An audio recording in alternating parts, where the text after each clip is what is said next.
أَلَمْ تَرَ إِلَى الَّذِينَ أُوتُوا نَصِيبًا مِنَ الْكِتَابِ يُؤْمِنُونَ بِالْجِبْتِ وَالطَّاغُوتِ ويقولون للذين كفروا هؤلاء أهدى من الذين آمنوا سبيلا۔ کیا تم نے ان لوگوں کو نہیں دیکھا جنہیں کتاب کے علم میں سے کچھ حصہ دیا گیا ہے، اور ان کا حال یہ ہے کہ جبت اور طاغوت کو مانتے ہیں، اور کافروں کے متعلق کہتے ہیں کہ ایمان لانے والوں سے تو یہی زیادہ صحیح راستے پر ہیں۔ جبت کے اصل معنی بے حقیقت، بے اصل اور بے فائدہ چیز کے ہیں۔ اسلام کی زبان میں جادو، کہانت، جوتش، فالگیری، ٹونے ٹوٹکے، شگون اور مہورت اور تمام دوسری وہمی و خیالی باتوں کو جبت سے تعبیر کیا گیا ہے۔ چنانچہ حدیث میں آتا ہے، جانوروں کی آواز سے فال لینا، زمین پر جانوروں کے نشانات قدم سے شگون نکالنا اور فالگیری کے دوسرے طریقے سب جبت کے قبیل سے ہیں۔ پس جبت کا مفہوم وہی ہے جسے ہم اردو زبان میں اوہام کہتے ہیں اور جس کے لیے انگریزی میں سپرسٹیشن کا لفظ استعمال کیا جاتا ہے۔ ایمان لانے والوں سے تو یہی زیادہ صحیح راستے پر ہیں۔ علماء یہود کی ہٹ درمی یہاں تک پہنچ گئی تھی کہ جو لوگ محمد صلی اللہ علیہ وسلم پر ایمان لائے تھے ان کو وہ مشرکین عرب کی بنسبت زیادہ گمراہ قرار دیتے تھے اور کہتے تھے کہ ان سے تو یہ مشرکین ہی زیادہ راہ راست پر ہیں، حالانکہ وہ صریح طور پر دیکھ رہے تھے کہ ایک طرف خالص توحید ہے جس میں شرک کا شائبہ تک نہیں، اور دوسری طرف صریح بت پرستی ہے جس کی مذمت سے ساری بائبل بھری پڑی ہے۔ أولئك الذين لعنهم الله ومن يلعن الله فلن تجد له نصيرا۔ ایسے ہی لوگ ہیں جن پر اللہ نے لعنت کی ہے، اور جس پر اللہ لعنت کر دے پھر تم اس کا کوئی مددگار نہیں پاؤ گے۔ ام لهم نصیب من الملک فإذا لا يؤتون الناس نقیرا۔ کیا حکومت میں ان کا کوئی حصہ ہے؟ اگر ایسا ہوتا تو یہ دوسروں کو ایک پھوٹی کوڑی تک نہ دیتے۔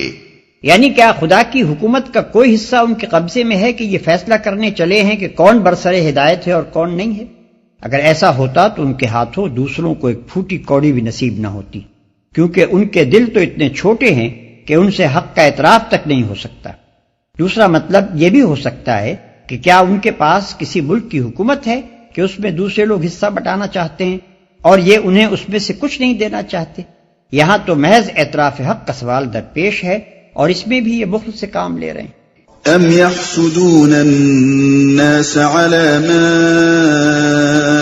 آتاهم الله من فضله فقد آتينا آل إبراهيم الكتاب والحكمة وآتيناهم ملكا عظيما۔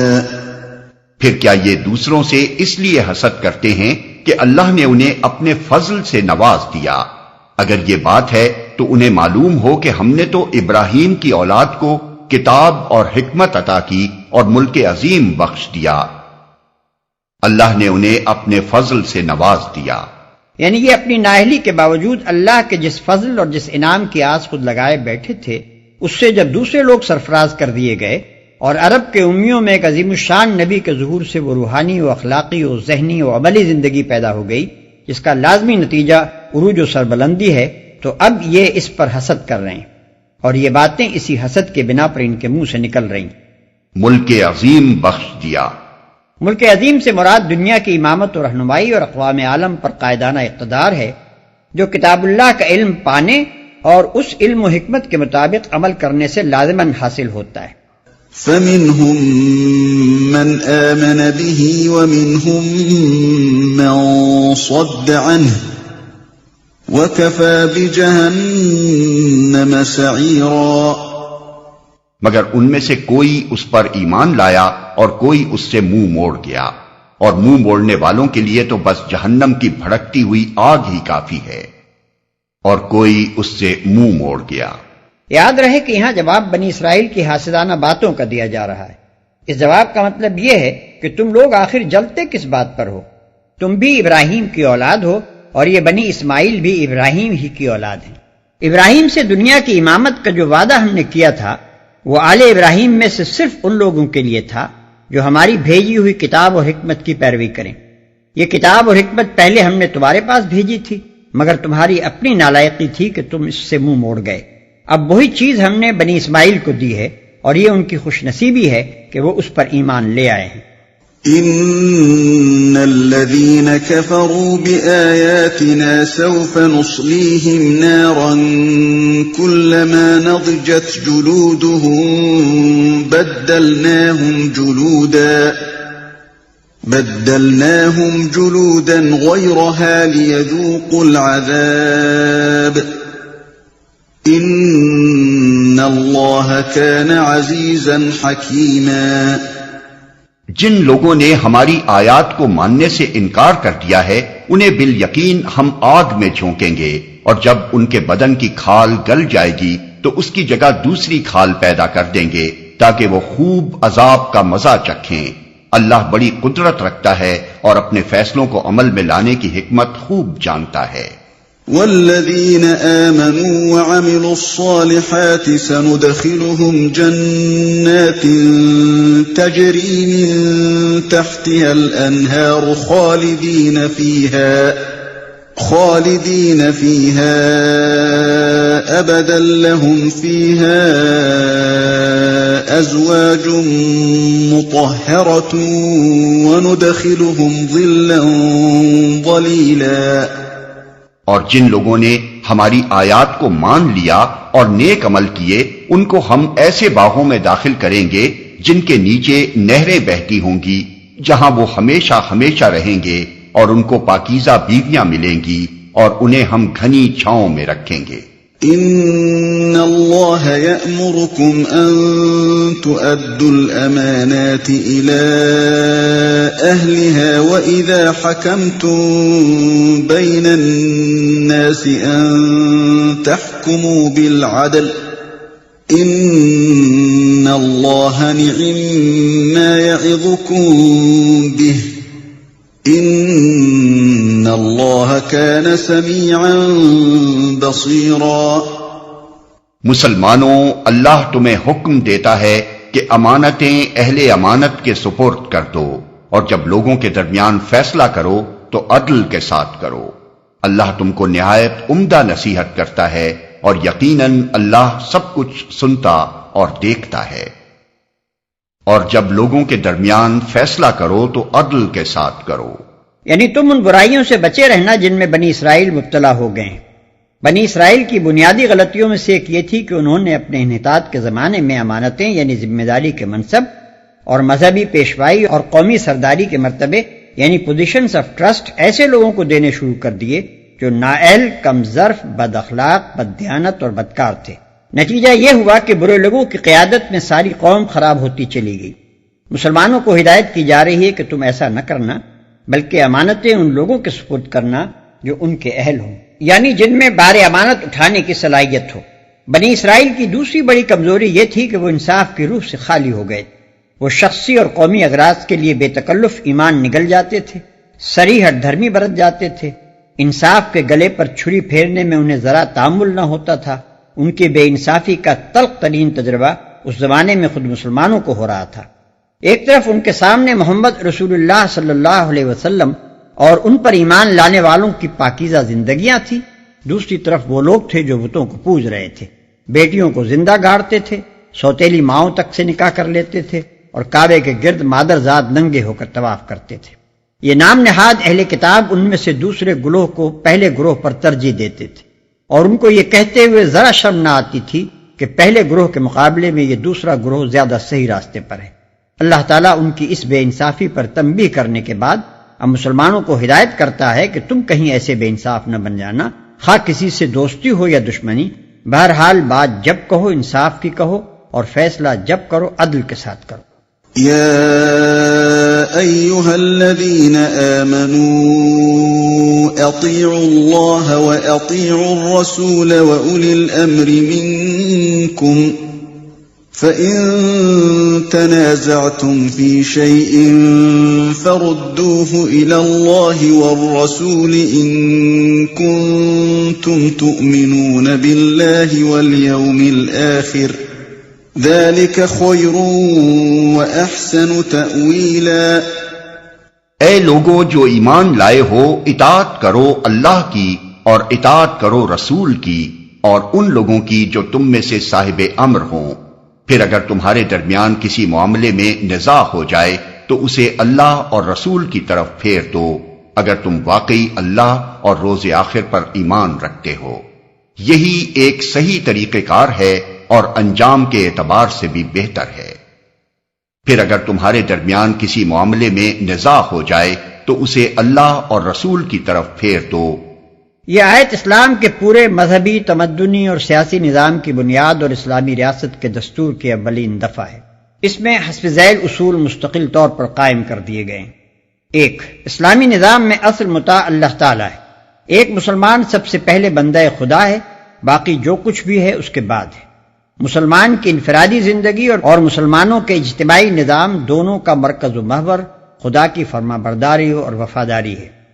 دوسری اطاعتیں اور وفاداریاں صرف اس صورت میں قبول کی جائیں گی کہ وہ خدا کی اطاعت اور وفاداری کے مد مقابل نہ ہوں، بلکہ اس کے تحت اور اس کی تابع ہوں، ورنہ ہر وہ حلقہ اطاعت توڑ کر پھینک دیا جائے گا جو اس اصلی اور بنیادی اطاعت کا حریف ہو۔ یہی بات ہے جسے نبی صلی اللہ علیہ وسلم نے ان الفاظ میں بیان فرمایا ہے کہ لا طاعت لمخلوق فی معصیۃ الخالق، یعنی خالق کی نافرمانی میں کسی مخلوق کے لیے کوئی اطاعت نہیں ہے۔ دو، اسلامی نظام کی دوسری بنیاد رسول کی اطاعت ہے۔ یہ کوئی مستقل بذات اطاعت نہیں ہے، بلکہ اطاعت خدا کی واحد عملی صورت ہے۔ رسول اس لیے مطاع ہے کہ وہی ایک مستند ذریعہ ہے جس سے ہم تک خدا کے احکام اور فرامین پہنچتے ہیں۔ ہم خدا کی اطاعت صرف اسی طریقے سے کر سکتے ہیں کہ رسول کی اطاعت کریں۔ کوئی اطاعت خدا رسول کی سند کے بغیر معتبر نہیں ہے، اور رسول کی پیروی سے منہ موڑنا خدا کے خلاف بغاوت ہے۔ اسی مضمون کو یہ حدیث واضح کرتی ہے کہ من اطاعنی فقد اطاع اللہ ومن عصانی فقد عصی اللہ۔ ترجمہ یہ ہے، جس نے میری اطاعت کی اس نے خدا کی اطاعت کی، اور جس نے میری نافرمانی کی اس نے خدا کی نافرمانی کی۔ اور یہی بات خود قرآن میں پوری وضاحت کے ساتھ آگے آ رہی ہے۔ تین، مذکورہ بالا دونوں اطاعتوں کے بعد ان کے ماتحت تیسری اطاعت جو اسلامی نظام میں مسلمانوں پر واجب ہے، وہ ان اولو الامر کی اطاعت ہے جو خود مسلمانوں میں سے ہوں۔ اولو الامر کے مفہوم میں وہ سب لوگ شامل ہیں جو مسلمانوں کے اجتماعی معاملات کے سربراہ کار ہوں، خواہ وہ ذہنی و فکری رہنمائی کرنے والے علماء ہوں، یا سیاسی رہنمائی کرنے والے لیڈر، یا ملکی انتظام کرنے والے حکام، یا عدالتی فیصلے کرنے والے جج، یا تمدنی و معاشرتی امور میں قبیلوں اور بستیوں اور محلوں کی سربراہی کرنے والے شیوخ اور سردار۔ غرض جو جس حیثیت سے بھی مسلمانوں کا صاحب امر ہے وہ اطاعت کا مستحق ہے، اور اس سے نزاع کر کے مسلمانوں کی اجتماعی زندگی میں خلل ڈالنا درست نہیں ہے، بشرطے کہ وہ خود مسلمانوں کے گروہ میں سے ہو اور خدا اور رسول کا مطیع ہو۔ یہ دونوں شرطیں اس اطاعت کے لیے لازمی شرطیں ہیں، اور یہ نہ صرف آیت مذکورہ صدر میں صاف طور پر درج ہیں، بلکہ حدیث میں نبی صلی اللہ علیہ وسلم نے ان کو پوری شرح و بسط کے ساتھ بیان فرما دیا ہے۔ مثلا حسب ذیل احادیث ملاحظہ ارشاد ہوتا ہے، مسلمان کو لازم ہے کہ اپنے اولی الامر کی بات سنے اور مانے، خواہ اسے پسند ہو یا ناپسند، تاوقت کہ اسے معصیت کا حکم نہ دیا جائے، اور جب اسے معصیت کا حکم دیا جائے تو پھر اسے نہ کچھ سننا چاہیے نہ ماننا چاہیے۔ بخاری و مسلم۔ آپ نے فرمایا خدا اور رسول کی نافرمانی میں کوئی اطاعت نہیں ہے، اطاعت جو کچھ بھی ہے معروف میں ہے۔ بخاری و مسلم۔ حضور صلی اللہ علیہ وسلم نے فرمایا، تم پر ایسے لوگ بھی حکومت کریں گے جن کی بعض باتوں کو تم معروف پاؤ گے اور بعض کو منکر، تو جس نے ان کے منکرات پر اظہار ناراضی کیا وہ بری الذمہ ہوا، اور جس نے ان کو ناپسند کیا وہ بھی بچ گیا، مگر جو ان پر راضی ہوا اور پیروی کرنے لگا وہ ماخوذ ہوگا۔ صحابہ رضوان اللہ تعالی علیہ اجمعین نے پوچھا، پھر جب ایسے حکام کا دور آئے تو کیا ہم ان سے جنگ نہ کریں؟ آپ نے فرمایا نہیں، جب تک کہ وہ نماز پڑھتے رہیں۔ مسلم کی روایت۔ یعنی ترک نماز وہ علامت ہوگی جس سے صریح طور پر معلوم ہو جائے گا کہ وہ اطاعت خدا اور رسول سے باہر ہو گئے ہیں، اور پھر ان کے خلاف جد و جہد کرنا درست ہوگا۔ حضور صلی اللہ علیہ وسلم نے فرمایا، تمہارے بدترین سردار وہ ہیں جو تمہارے لیے مبغوض ہوں اور تم ان کے لیے مبغوض ہو۔ تم ان پر لعنت کرو اور وہ تم پر لعنت کریں۔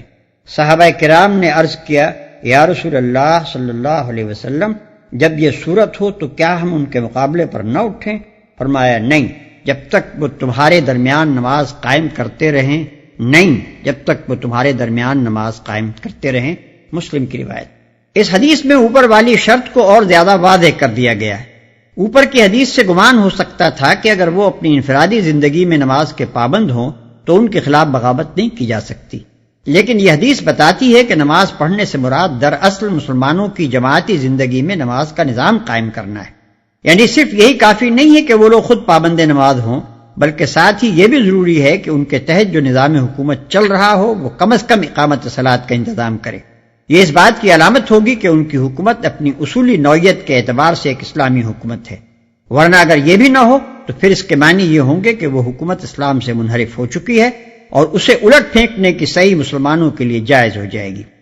اسی بات کو ایک اور روایت میں اس طرح بیان کیا گیا ہے کہ نبی صلی اللہ علیہ وسلم نے ہم سے من جملہ اور باتوں کے ایک اس امر کا بھی عہد لیا کہ ہم اپنے سرداروں اور حکام سے نزاع نہ کریں گے الا یہ کہ ہم ان کے کاموں میں کھلا کھلا کفر دیکھیں جس کی موجودگی میں ان کے خلاف ہمارے پاس خدا کے حضور پیش کرنے کے لیے دلیل موجود ہو۔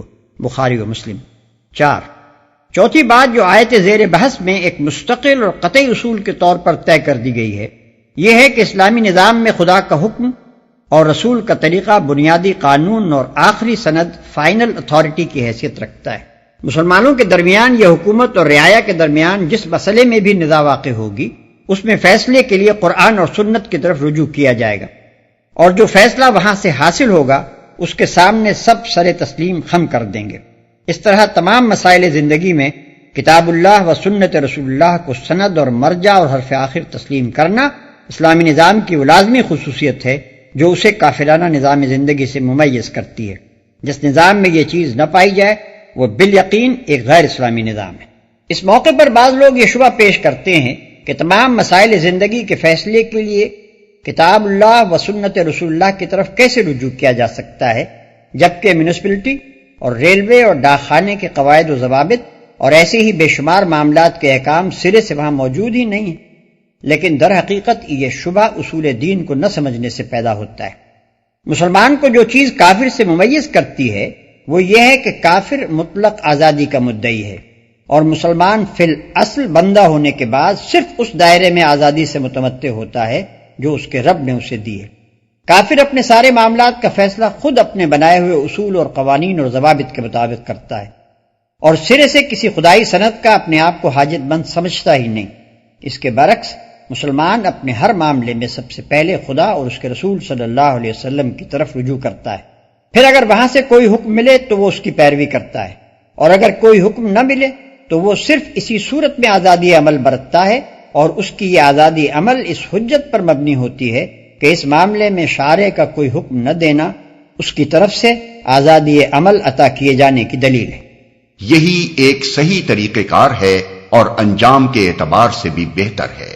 قرآن مجید چونکہ محض کتاب آئین ہی نہیں ہے بلکہ کتاب تعلیم و تلقین اور صحیفہ وعظ و ارشاد بھی ہے، اس لیے پہلے فقرے میں جو قانونی اصول بیان کیے گئے تھے اب اس دوسرے فقرے میں ان کی حکمت و مصلحت سمجھائی جا رہی ہے۔ اس میں دو باتیں ارشاد ہوئی ہیں، ایک یہ کہ مذکورہ بالا چاروں اصولوں کی پیروی کرنا ایمان کا لازمی تقاضا ہے، مسلمان ہونے کا دعویٰ اور ان اصولوں سے انحراف، یہ دونوں چیزیں ایک جگہ جمع نہیں ہو سکتی۔ دوسرے یہ کہ ان اصولوں پر اپنے نظام زندگی کو تعمیر کرنے ہی میں مسلمانوں کی بہتری بھی ہے، صرف یہی ایک چیز ان کو دنیا میں صراط مستقیم پر قائم رکھ سکتی ہے اور اسی سے ان کی عاقبت بھی درست ہو سکتی ہے۔ یہ نصیحت ٹھیک اس تقریر کے خاتمے پر ارشاد ہوئی ہے جس میں یہودیوں کی اخلاقی اور دینی حالت پر تبصرہ کیا جا رہا تھا۔ اس طرح ایک نہایت لطیف طریقے سے مسلمانوں کو متنبہ کیا گیا ہے کہ تمہاری پیش رو امت دین کے ان بنیادی اصولوں سے منحرف ہو کر جس پستی میں گر چکی ہے اس سے عبرت حاصل کرو۔ جب کوئی گروہ خدا کی کتاب اور اس کے رسول کی ہدایت کو پس پش ڈال دیتا ہے اور ایسے سرداروں اور رہنماؤں کے پیچھے لگ جاتا ہے جو خدا اور رسول کے مطیع فرمان نہ ہو اور اپنے مذہبی پیشواؤں اور سیاسی حاکموں سے کتاب و سنت کی سند پوچھے بغیر ان کی اطاعت کرنے لگتا ہے تو وہ ان خرابیوں میں مبتلا ہونے سے کسی طرح بچ نہیں سکتا جن میں بنی اسرائیل مبتلا ہوئے۔ أَلَمْ تَرَ إِلَى الَّذِينَ يَزْعُمُونَ أَنَّهُمْ آمَنُوا بِمَا أُنزِلَ إِلَيْكَ وَمَا أُنزِلَ مِن قَبْلِكَ يريدون أن يتحاكموا إلى الطاغوت وقد أمروا أن يكفروا به ويريد الشيطان أن يضلهم ضلالا بعيدا. اے نبی، تم نے دیکھا نہیں ان لوگوں کو جو دعویٰ تو کرتے ہیں کہ ہم ایمان لائے ہیں اس کتاب پر جو تمہاری طرف نازل کی گئی ہے اور ان کتابوں پر جو تم سے پہلے نازل کی گئی تھیں، مگر چاہتے یہ ہیں کہ اپنے معاملات کا فیصلہ کرانے کے لیے طاغوت کی طرف رجوع کریں، حالانکہ انہیں طاغوت سے کفر کرنے کا حکم دیا گیا تھا۔ شیطان انہیں بھٹکا کر راہ راست سے بہت دور لے جانا چاہتا ہے، حالانکہ انہیں طاغوت سے کفر کرنے کا حکم دیا گیا تھا۔ یہاں صریح طور پر طاغوت سے مراد وہ حاکم ہے جو قانون الہی کے سوا کسی دوسرے قانون کے مطابق فیصلہ کرتا ہو، اور وہ نظام عدالت ہے جو نہ تو اللہ کے اقتدار اعلیٰ کا مطیع ہو اور نہ اللہ کی کتاب کو آخری سند مانتا ہو۔ لہذا یہ آیت اس معنی میں بالکل صاف ہے کہ جو عدالت طاغوت کی حیثیت رکھتی ہو اس کے پاس اپنے معاملات فیصلے کے لیے لے جانا ایمان کے منافی ہے، اور خدا اور اس کی کتاب پر ایمان لانے کا لازمی اقتضا یہ ہے کہ آدمی ایسی عدالت کو جائز عدالت تسلیم کرنے سے انکار کر دے۔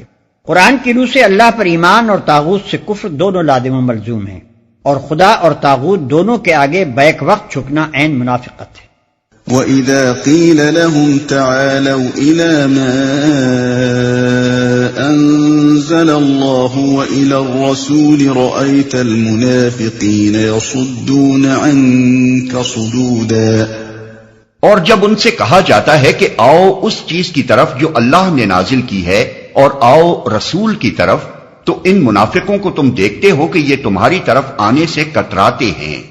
اس سے معلوم ہوتا ہے کہ یہ منافقین کی عام روش تھی کہ جس مقدمے میں انہیں توقع ہوتی تھی کہ فیصلہ ان کے حق میں ہوگا اس کو تو نبی صلی اللہ علیہ وسلم کے پاس لے آتے تھے، مگر جس مقدمے میں اندیشہ ہوتا تھا کہ فیصلہ ان کے خلاف ہوگا اس کو آپ کے پاس لانے سے انکار کر دیتے تھے۔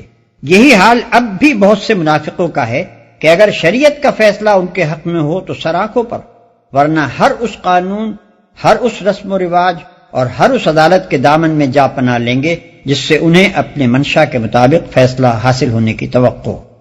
فَكَيْفَ إِذَا أَصَابَتْهُم مُّصِيبَةٌ بِمَا قَدَّمَتْ أَيْدِيهِمْ ثُمَّ جَاءُوكَ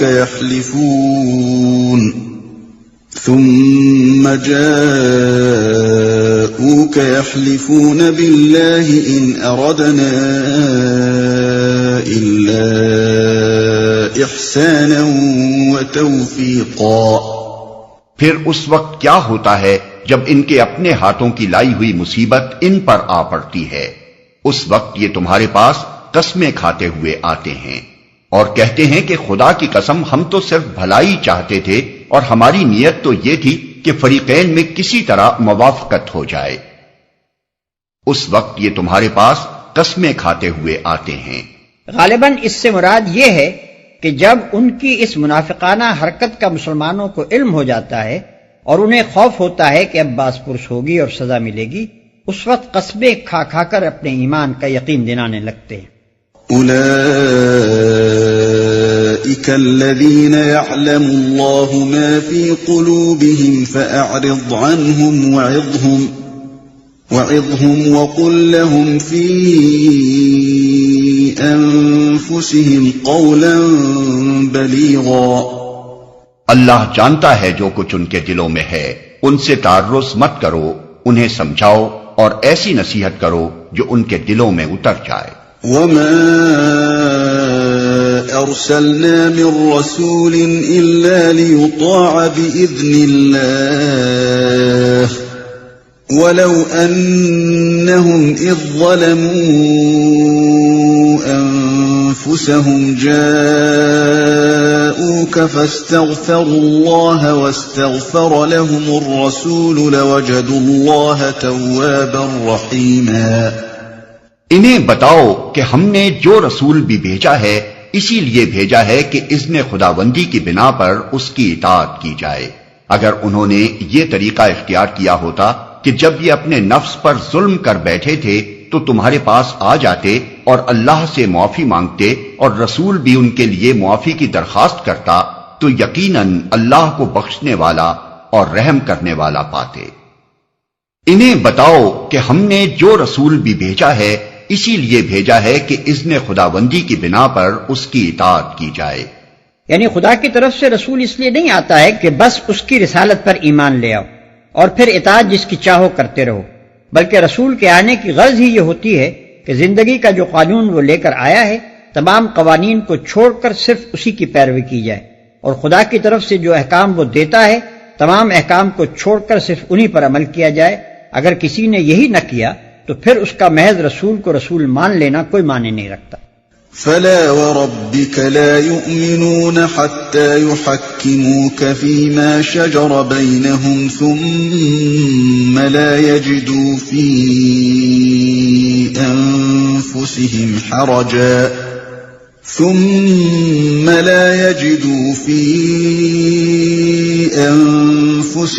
حرجا مما قضيت ويسلموا تسليما۔ نہیں اے محمد، تمہارے رب کی قسم یہ کبھی مومن نہیں ہو سکتے جب تک کہ اپنے باہمی اختلافات میں یہ تم کو فیصلہ کرنے والا نہ مان لیں، پھر جو کچھ تم فیصلہ کرو اس پر اپنے دلوں میں بھی کوئی تنگی نہ محسوس کریں بلکہ سر بسر تسلیم کر لیں۔ اس آیت کا حکم صرف حضور صلی اللہ علیہ وسلم کی زندگی تک محدود نہیں ہے بلکہ قیامت تک کے لیے۔ جو کچھ اللہ کی طرف سے نبی صلی اللہ علیہ وسلم لائے ہیں اور جس طریقے پر اللہ کی ہدایت اور رہنمائی کے تحت آپ نے عمل کیا ہے وہ ہمیشہ ہمیشہ کے لیے مسلمانوں کے درمیان فیصلہ کن سند ہے، اور اس سند کو ماننے یا نہ ماننے ہی پر آدمی کے مومن ہونے اور نہ ہونے کا فیصلہ ہے۔ حدیث میں اسی بات کو نبی صلی اللہ علیہ وسلم نے ان الفاظ میں ارشاد فرمایا ہے کہ تم میں سے کوئی شخص مومن نہیں ہو سکتا جب تک کہ اس کی خواہش نفس اس طریقے کی تابع نہ ہو جائے جسے میں لے کر آیا ہوں۔ وَلَوْ أَنَّا كَتَبْنَا عَلَيْهِمْ أَنِ اقْتُلُوا أَنفُسَكُمْ أَوْ اخْرُجُوا مِنْ دِيَارِكُمْ مَا فَعَلُوهُ إِلَّا قَلِيلٌ مِّنْهُمْ وَلَوْ أَنَّهُمْ فَعَلُوا مَا يُوعَظُونَ بِهِ لَكَانَ خَيْرًا لَهُمْ وَأَشَدَّ تَثْبِيتًا۔ اگر ہم نے انہیں حکم دیا ہوتا کہ اپنے آپ کو ہلاک کر دو یا اپنے گھروں سے نکل جاؤ تو ان میں سے کم ہی آدمی اس پر عمل کرتے، حالانکہ جو نصیحت انہیں کی جاتی ہے اگر یہ اس پر عمل کرتے تو یہ ان کے لیے زیادہ بہتری اور زیادہ ثابت قدمی کا موجب ہوتا، تو ان میں سے کم ہی آدمی اس پر عمل کرتے۔ یعنی جب ان کا حال یہ ہے کہ شریعت کی پابندی کرنے میں ذرا سا نقصان یا تھوڑی سی تکلیف بھی یہ برداشت نہیں کر سکتے تو ان سے کسی بڑی قربانی کی ہرگز توقع نہیں کی جا سکتی۔ اگر جان دینے یا گھر بار چھوڑنے کا مطالبہ ان سے کیا جائے تو یہ فوراً بھاگ کھڑے ہوں گے اور ایمان و اطاعت کے بجائے کفر و نافرمانی کی راہ لیں گے، تو یہ ان کے لیے زیادہ بہتری اور زیادہ ثابت قدمی کا موجب ہوتا۔ یعنی اگر یہ لوگ شک اور تذبذب اور تردد چھوڑ کر یکسوئی کے ساتھ رسول کی اطاعت و پیروی پر قائم ہو جاتے اور ڈاما ڈول نہ رہتے تو ان کی زندگی تزلزل سے محفوظ ہو جاتی، ان کے خیالات، اخلاق اور معاملات سب کے سب ایک مستقل اور پائیدار بنیاد پر قائم ہو جاتے، اور یہ ان برکات سے بہرور ہوتے جو ایک شاہراہ مستقیم پر ثابت قدمی کے ساتھ چلنے سے ہی حاصل ہوا کرتی ہے۔ جو شخص تذبذب اور تردد کی حالت میں مبتلا ہو کبھی اس راستے پر چلے اور کبھی اس راستے پر، اور اطمینان کسی راستے کے بھی صحیح ہونے پر اسے حاصل نہ ہو، اس کی ساری زندگی نقش بر آب کی طرح بسر ہوتی ہے اور صحیح لا حاصل بن کر رہ جاتی ہے۔ وَإِذًا لَآتَيْنَاهُمْ مِن لَّدُنَّا أَجْرًا عَظِيمًا۔ اور جب یہ ایسا کرتے تو ہم انہیں اپنی طرف سے بہت بڑا اجر دیتے۔ وَلَهَدَيْنَاهُمْ صِرَاطًا مُسْتَقِيمًا۔ اور انہیں سیدھا راستہ دکھا دیتے۔ یعنی جب وہ شک چھوڑ کر ایمان و یقین کے ساتھ رسول کی اطاعت کا فیصلہ کر لیتے تو اللہ کے فضل سے ان کے سامنے صحیح و عمل کا سیدھا راستہ بالکل روشن ہو جاتا اور انہیں صاف نظر آ جاتا کہ وہ اپنی قوتیں اور محنتیں کس راہ میں صرف کریں جس سے ان کا ہر قدم اپنی حقیقی منزل مقصود کی طرف اٹھے۔ ومن يطع الله والرسول فأولئك مع الذين أنعم الله عليهم من النبيين والصديقين والشهداء والصالحين وحسن أولئك رفيقا۔ جو اللہ اور رسول کی اطاعت کرے گا وہ ان لوگوں کے ساتھ ہوگا جن پر اللہ نے انعام فرمایا ہے، یعنی انبیاء اور صدیقین اور شہداء اور صالحین۔ کیسے اچھے ہیں یہ رفیق جو کسی کو میسر آئیں۔ انبیاء اور صدیقین اور شہداء اور صالحین۔ صدیق سے مراد وہ شخص ہے جو نہایت راست باز ہو، جس کے اندر صداقت پسندی اور حق پرستی کمال درجے پر ہو، جو اپنے معاملات اور برتاؤ میں ہمیشہ سیدھا اور صاف طریقہ اختیار کرے، جب ساتھ دے تو حق اور انصافی کا ساتھ دے اور سچے دل سے دے، اور جس چیز کو حق کے خلاف پائے اس کے مقابلے میں ڈٹ کر کھڑا ہو جائے اور ذرا کمزوری نہ دکھائے، جس کی سیرت ایسی ستھری اور بے لوث ہو کہ اپنے اور غیر کسی کو بھی اس سے خالص راست روی کے سوا کسی دوسرے طرز عمل کا اندیشہ نہ ہو۔ شہید کے اصلی معنی گواہ کے ہیں۔ اس سے مراد وہ شخص ہے جو اپنے ایمان کی صداقت پر اپنی زندگی کے پورے طرز عمل سے شہادت دے۔ اللہ کی راہ میں لڑ کر جان دینے والے کو بھی شہید اسی وجہ سے کہتے ہیں کہ وہ جان دے کر ثابت کر دیتا ہے کہ وہ جس چیز پر ایمان لایا تھا اسے واقعی سچے دل سے حق سمجھتا تھا اور اسے اتنا عزیز رکھتا تھا کہ اس کے لیے جان قربان کرنے میں بھی اس نے دریغ نہ کیا۔ ایسے راست باز لوگوں کو بھی شہید کہا جاتا ہے جو اس قدر قابل اعتماد ہوں کہ جس چیز پر وہ شہادت دیں اس کا صحیح و برحق ہونا بلا تامل تسلیم کر لیا جائے۔ صالح سے مراد وہ شخص ہے جو اپنے خیالات اور عقائد میں، اپنی نیت اور ارادوں میں اور اپنے اقوال و افعال میں راہ راست پر قائم ہو اور فی الجملہ اپنی زندگی میں نیک رویہ رکھتا ہو۔ کیسے اچھے ہیں یہ رفیق جو کسی کو میسر آئیں۔ یعنی وہ انسان خوش قسمت ہے جسے ایسے لوگ دنیا میں رفاقت کے لیے میسر آ جائیں اور جس کا انجام آخرت میں بھی ایسے ہی لوگوں کے ساتھ ہو۔ کسی آدمی کے احساسات مردہ ہو جائیں تو بات دوسری ہے، ورنہ در حقیقت بدسیرت اور بد کردار لوگوں کے ساتھ زندگی بسر کرنا دنیا ہی میں ایک عذاب علیم ہے، کجا کہ آخرت میں بھی آدمی انہی کے ساتھ اس انجام سے دوچار ہو جو ان کے لیے مقدر ہے۔ اسی لیے اللہ کے نیک بندوں کی ہمیشہ یہی تمنا رہی ہے کہ ان کو نیک لوگوں کی سوسائٹی نصیب ہو اور مر کر بھی وہ نیک ہی لوگوں کے ساتھ رہیں۔ ذلك الفضل من الله وكفى بالله عليما۔ یہ حقیقی فضل ہے جو اللہ کی طرف سے ملتا ہے اور حقیقت جاننے کے لیے بس اللہ ہی کا علم کافی ہے۔ يا أيها الذين آمنوا خذوا حذركم فانفروا ثبات أو انفروا جميعا۔ اے لوگو جو ایمان لائے ہو مقابلے کے لیے ہر وقت تیار رہو، پھر جیسا موقع ہو الگ الگ دستوں کی شکل میں نکلو یا اکٹھے ہو کر، مقابلے کے لیے ہر وقت تیار رہو۔ واضح رہے کہ یہ خطبہ اس زمانے میں نازل ہوا تھا جب احد کی شکست کی وجہ سے اطراف و نواح کے قبائل کی ہمتیں بڑھ گئی تھیں اور مسلمان ہر طرف سے خطرات میں گھر گئے تھے۔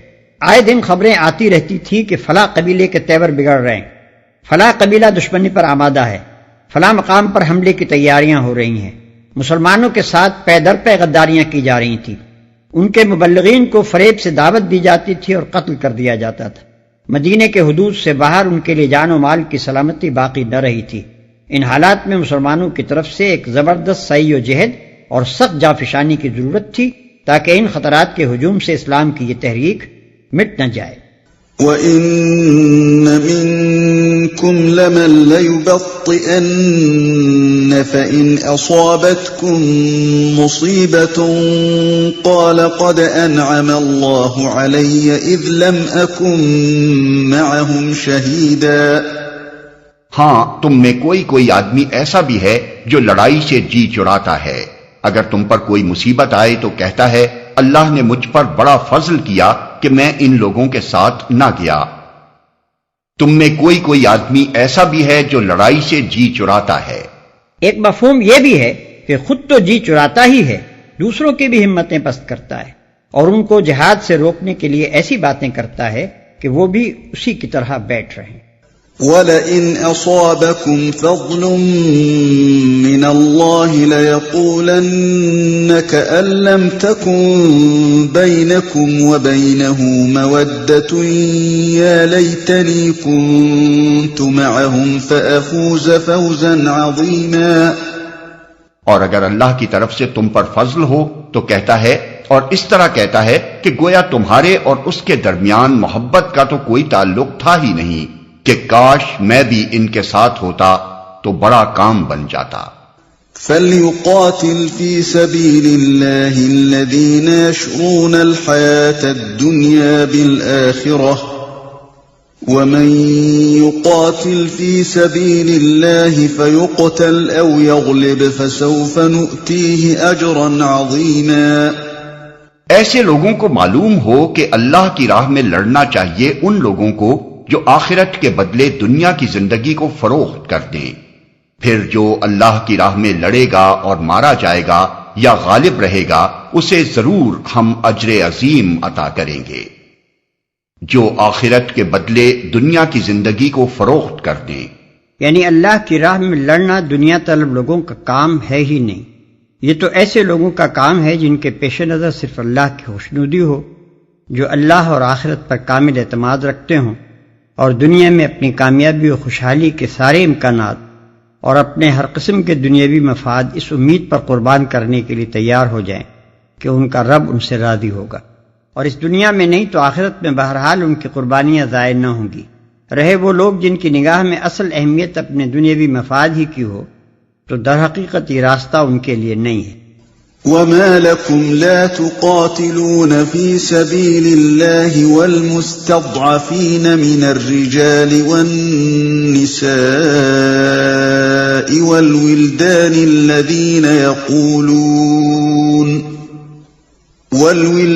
الَّذِينَ يَقُولُونَ رَبَّنَا أَخْرِجْنَا مِنْ هَذِهِ الْقَرْيَةِ الظَّالِمِ أَهْلُهَا وَاجْعَل لَّنَا مِن لَّدُنكَ وَلِيًّا وَاجْعَل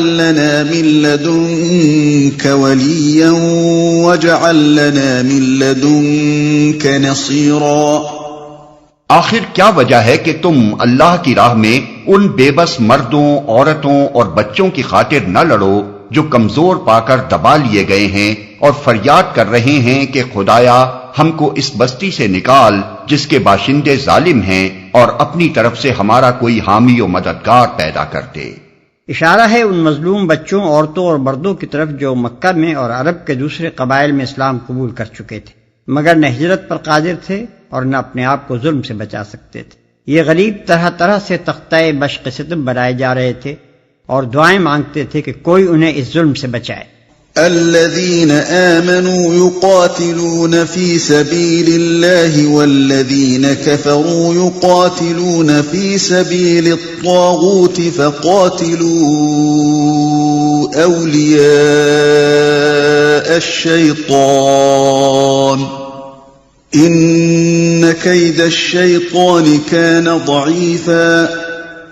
جن لوگوں نے ایمان کا راستہ اختیار کیا ہے وہ اللہ کی راہ میں لڑتے ہیں، اور جنہوں نے کفر کا راستہ اختیار کیا ہے وہ طاغوت کی راہ میں لڑتے ہیں۔ پس شیطان کے ساتھیوں سے لڑو اور یقین جانو کہ شیطان کی چالیں حقیقت میں نہایت کمزور ہیں۔ وہ طاغوت کی راہ میں لڑتے ہیں۔ یہ اللہ کا دو ٹوک فیصلہ ہے۔ اللہ کی راہ میں اس غرض کے لیے لڑنا کہ زمین پر اللہ کا دین قائم ہو، یہ اہل ایمان کا کام ہے، اور جو واقعی مومن ہے وہ اس کام سے کبھی باز نہ رہے گا۔ اور طاغوت کی راہ میں اس غرض کے لیے لڑنا کہ خدا کی زمین پر خدا کے باغیوں کا راج ہو، یہ کافروں کا کام ہے، اور کوئی ایمان رکھنے والا آدمی یہ کام نہیں کر سکتا۔ شیطان کی چالیں حقیقت میں نہایت کمزور ہیں، یعنی بظاہر شیطان اور اس کے ساتھی بڑی تیاریوں سے اٹھتے ہیں اور بڑی زبردست چالیں چلتے ہیں، لیکن اہل ایمان کو نہ ان کی تیاریوں سے خوفزدہ ہونا چاہیے اور نہ ان کی چالوں سے، آخر کار ان کا انجام ناکامی ہے۔ أَلَمْ تَرَ إِلَى الَّذِينَ قِيلَ لَهُمْ كُفُّوا أَيْدِيَكُمْ وَأَقِيمُوا الصَّلَاةَ وَآتُوا الزَّكَاةَ فَلَمَّا كُتِبَ عَلَيْهِمُ الْقِتَالُ إِذَا فَرِيقٌ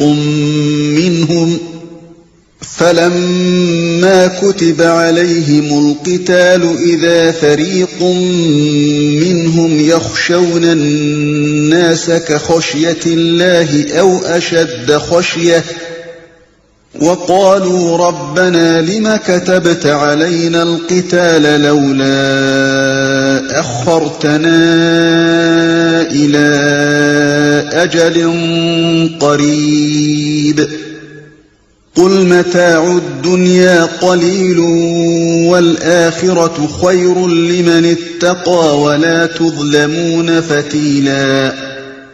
تم نے ان لوگوں کو بھی دیکھا جن سے کہا گیا تھا کہ اپنے ہاتھ روکے رکھو اور نماز قائم کرو اور زکوٰۃ دو۔ اب جو انہیں لڑائی کا حکم دیا گیا تو ان میں سے ایک فریق کا حال یہ ہے کہ لوگوں سے ایسا ڈر رہے ہیں جیسا خدا سے ڈرنا چاہیے یا کچھ اس سے بھی بڑھ کر۔ کہتے ہیں خدایا یہ ہم پر لڑائی کا حکم کیوں لکھ دیا، کیوں نہ ہمیں ابھی کچھ اور مہلت دی۔ ان سے کہو دنیا کا سرمایہ زندگی تھوڑا ہے اور آخرت ایک خدا ترس انسان کے لیے زیادہ بہتر ہے، اور تم پر ظلم ایک شمع برابر بھی نہ کیا جائے گا۔ تو ان میں سے ایک فریق کا حال یہ ہے کہ لوگوں سے ایسا ڈر رہے ہیں جیسا خدا سے ڈرنا چاہیے یا کچھ اس سے بھی بڑھ کر۔ اس آیت کے 3 مفہوم ہیں اور تینوں اپنی اپنی جگہ صحیح ہیں۔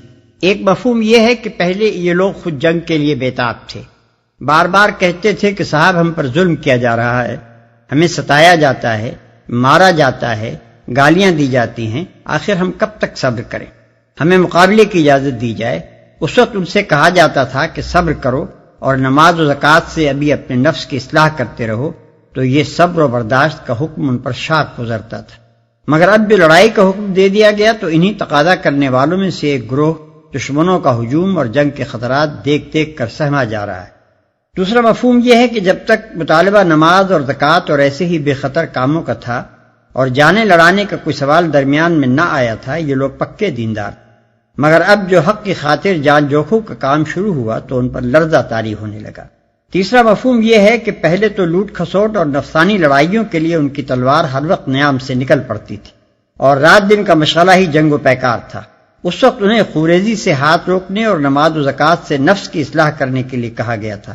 اب جو خدا کے لیے تلوار اٹھانے کا حکم دیا گیا تو وہ لوگ جو نفس کی خاطر لڑنے میں شیر دل تھے، خدا کی خاطر لڑنے میں بزدل بنے جاتے ہیں۔ وہ دست شمشیر زن جو نفس اور شیطان کی راہ میں بڑی تیزی دکھاتا تھا، اب خدا کی راہ میں شل ہوا جاتا ہے۔ یہ تینوں مفہوم مختلف قسم کے لوگوں پر چسپاں ہوتے ہیں اور آیت کے الفاظ ایسے جامع ہیں کہ تینوں پر یکساں دلالت کرتے ہیں۔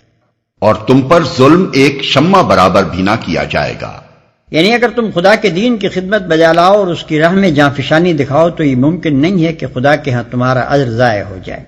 أينما تكونوا يدرككم الموت ولو كنتم في بروج مشيدة وإن تصبهم حسنة يقولوا هذه من عند الله وإن تصبهم سيئة يقولوا هذه من عندك قل كل من عند الله فما لهؤلاء القوم لا يكادون يفقهون حديثا۔ رہی موت تو جہاں بھی تم ہو وہ بہرحال تمہیں آ کر رہے گی، خواہ تم کیسی ہی مضبوط عمارتوں میں ہو۔ اگر انہیں کوئی فائدہ پہنچتا ہے تو کہتے ہیں یہ اللہ کی طرف سے ہے، اور اگر کوئی نقصان پہنچتا ہے تو کہتے ہیں یہ تمہاری بدولت ہے۔ کہو سب کچھ اللہ ہی کی طرف سے ہے۔ آخر ان لوگوں کو کیا ہو گیا ہے کہ کوئی بات ان کی سمجھ میں نہیں آتی، اور اگر کوئی نقصان پہنچتا ہے تو کہتے ہیں یہ تمہاری بدولت ہے۔ یعنی جب فتح و ظفر اور کامیابی اور سرخروئی نصیب ہوتی ہے تو اسے اللہ کا فضل قرار دیتے ہیں، اور بھول جاتے ہیں کہ اللہ نے ان پر یہ فضل نبی صلی اللہ علیہ وسلم ہی کے ذریعے سے فرمایا ہے، مگر جب خود اپنی غلطیوں اور کمزوریوں کے سبب سے کہیں شکست ہوتی ہے اور بڑھتے ہوئے قدم پیچھے پڑنے لگتے ہیں تو سارا الزام نبی صلی اللہ علیہ وسلم کے سر تھوپتے ہیں اور خود بری و ذمہ ہونا چاہتے ہیں۔ ما أصابك من حسنة فمن الله وما أصابك من سيئة فمن نفسك وأرسلناك للناس رسولا وكفى بالله شهيدا۔ اے انسان، تجھے جو بھلائی بھی حاصل ہوتی ہے اللہ کی عنایت سے ہوتی ہے، اور جو مصیبت تجھ پر آتی ہے وہ تیرے اپنے کسب و عمل کی بدولت ہے۔ اے محمد، ہم نے تم کو لوگوں کے لیے رسول بنا کر بھیجا ہے، اور اس پر خدا کی گواہی کافی ہے۔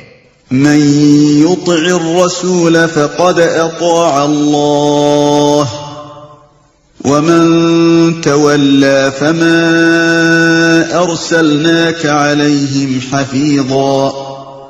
جس نے رسول کی اطاعت کی اس نے دراصل خدا کی اطاعت کی، اور جو منہ موڑ گیا تو بہرحال ہم نے تمہیں ان لوگوں پر پاسبان بنا کر تو نہیں بھیجا ہے۔ یعنی اپنے عمل کے یہ خود ذمہ دار ہیں، ان کے اعمال کی باز پرس تم سے نہ ہوگی۔ تمہارے سپرد جو کام کیا گیا ہے وہ تو صرف یہ ہے کہ اللہ کے احکام و ہدایات ان تک پہنچا دو۔ یہ کام تم نے بخوبی انجام دے دیا۔ اب یہ تمہارا کام نہیں ہے کہ ہاتھ پکڑ کر انہیں زبردستی راہ راست پر چلاؤ۔ اگر یہ اس ہدایت کی پیروی نہ کریں جو تمہارے ذریعے سے پہنچ رہی ہے تو اس کی کوئی ذمہ داری تم پر نہیں ہے۔ تم سے یہ نہیں پوچھا جائے گا کہ یہ لوگ کیوں نافرمانی کرتے تھے۔ وَيَقُولُونَ طَاعَةٌ فَإِذَا بَرَزُوا مِنْ عِنْدِكَ بَيَّتَ طَائِفَةٌ مِّنْهُمْ غَيْرَ الَّذِي تَقُولُ وَاللَّهُ يَكْتُبُ مَا يُبَيِّتُونَ فَأَعْرِضْ عَنْهُمْ وَتَوَكَّلْ عَلَى اللَّهِ وَكَفَى بِاللَّهِ وَكِيلًا۔ وہ منہ پر کہتے ہیں کہ ہم مطیع فرمان ہیں، مگر جب تمہارے پاس سے نکلتے ہیں تو ان میں سے ایک گروہ راتوں کو جمع ہو کر تمہاری باتوں کے خلاف مشورے کرتا ہے۔ اللہ ان کی یہ ساری سرگوشیاں لکھ رہا ہے۔ تم ان کی پرواہ نہ کرو اور اللہ پر بھروسہ رکھو، وہی بھروسے کے لیے کافی ہے۔ افلا يتدبرون القرآن ولو كان من عند غير الله لوجدوا فيه اختلافا كثيرا۔ کیا یہ لوگ قرآن پر غور نہیں کرتے؟ اگر یہ اللہ کے سوا کسی اور کی طرف سے ہوتا تو اس میں بہت کچھ اختلاف بیانی پائی جاتی۔ منافق اور ضعیف الایمان لوگوں کی جس روش پر اوپر کی آیتوں میں تنبیہ کی گئی ہے اس کی بڑی اور اصلی وجہ یہ تھی کہ انہیں قرآن کے من جانب اللہ ہونے میں شک تھا۔ انہیں یقین نہ آتا تھا کہ رسول پر واقعی وحی اترتی ہے، اور یہ جو کچھ ہدایات آ رہی ہیں براہ راست خدا ہی کے پاس سے آ رہی ہیں۔ اسی لیے ان کی منافقانہ روش پر ملامت کرنے کے بعد اب فرمایا جا رہا ہے کہ یہ لوگ قرآن پر غور ہی نہیں کرتے، ورنہ یہ کلام تو خود شہادت دے رہا ہے کہ یہ خدا کے سوا کسی دوسرے کا کلام ہو نہیں سکتا۔ کوئی انسان اس بات پر قادر نہیں ہے کہ سال ہا سال تک وہ مختلف حالات میں مختلف مواقع پر مختلف مضامین پر تقریریں کرتا رہے اور اول سے آخر تک اس کی ساری تقریریں ایسا ہموار یک رنگ متناسب مجموعہ بن جائیں جس کا کوئی جز دوسرے جز سے متصادم نہ ہو، جس میں تبدیلی رائے کا کہیں نشان تک نہ ملے، جس میں متکلم کے نفس کی مختلف کیفیات اپنے مختلف رنگ نہ دکھائیں، اور جس پر کبھی نظر ثانی تک کی ضرورت نہ پیش آئے۔ وَإِذَا جَاءَهُمْ أَمْرٌ مِّنَ الْأَمْنِ أَوِ الْخَوْفِ أَذَاعُوا بِهِ وَلَوْ رَدُّوهُ إِلَى الرَّسُولِ وَإِلَى أُولِي الْأَمْرِ مِنْهُمْ لَعَلِمَهُ الَّذِينَ يَسْتَنبِطُونَهُ مِنْهُمْ وَلَوْلَا فَضْلُ اللَّهِ عَلَيْكُمْ وَرَحْمَتُهُ لَاتَّبَعْتُمُ الشَّيْطَانَ إِلَّا قَلِيلًا۔ یہ لوگ جہاں کوئی اطمینان بخش یا خوفناک خبر سن پاتے ہیں اسے لے کر پھیلا دیتے ہیں، حالانکہ اگر یہ اسے رسول اور اپنی جماعت کے ذمہ دار اصحاب تک پہنچائیں تو وہ ایسے لوگوں کے علم میں آ جائے جو ان کے درمیان اس بات کی صلاحیت رکھتے ہیں کہ اس سے صحیح نتیجہ اخذ کر سکیں۔ تم لوگوں پر اللہ کی مہربانی اور رحمت نہ ہوتی تو تمہاری کمزوریاں ایسی تھیں کہ معدود چند کے سوا تم سب شیطان کے پیچھے لگ گئے ہوتے کہ اس سے صحیح نتیجہ اخذ کر سکیں۔ وہ چونکہ ہنگامے کا موقع تھا اس لیے ہر طرف افواہیں اڑ رہی تھیں، کبھی خطرے کی بے بنیاد مبالغہ آمیز اطلاعیں آتی اور ان سے یکایک مدینہ اور اس کے اطراف میں پریشانی پھیل جاتی، کبھی کوئی چالاک دشمن کسی واقعی خطرے کو چھپانے کے لیے اطمینان بخش خبریں بھیج دیتا اور لوگ انہیں سن کر غفلت میں مبتلا ہو جاتے۔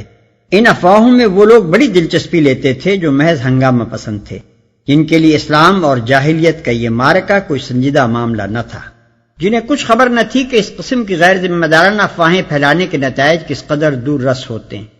ان کے کان میں جہاں کوئی بھنک پڑ جاتی اسے لے کر جگہ جگہ پھونکتے پھرتے تھے۔